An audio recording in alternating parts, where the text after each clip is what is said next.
Bonjour chers frères et sœurs de l'île Jésus, je suis heureux de me retrouver avec vous. Aujourd'hui c'est le jeudi 22 octobre 2020 et dans le cadre de nos méditations quotidiennes sur l'assurance du salut, nous sommes rendus à la capsule numéro 21.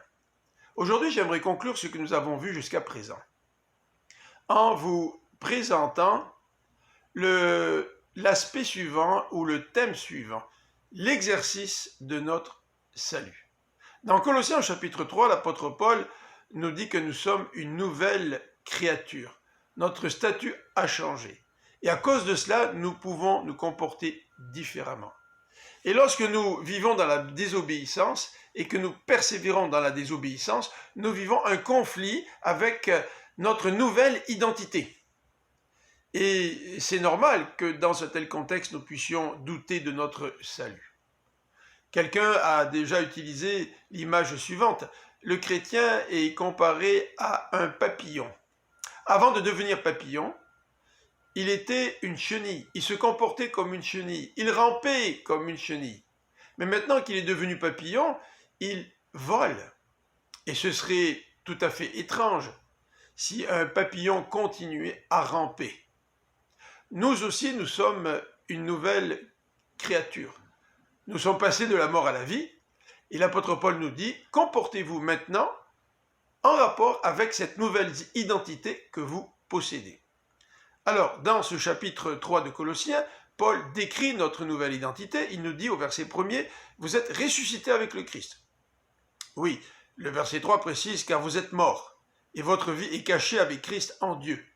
L'apôtre Paul, dans l'Épître aux Romains, nous dit aussi que nous sommes morts, nous avons été ensevelis avec le Christ et nous ressuscitons un être nouveau.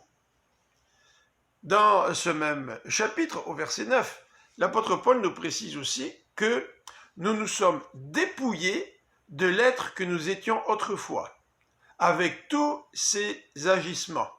C'est-à-dire qu'aujourd'hui, nous n'agissons plus de la même manière.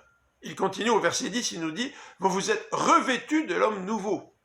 Vous voyez la description de cette nouveauté de vie, de cette nouvelle vie. Celui-ci, cet homme nouveau ou cet être nouveau, se renouvelle pour être à l'image de son Créateur.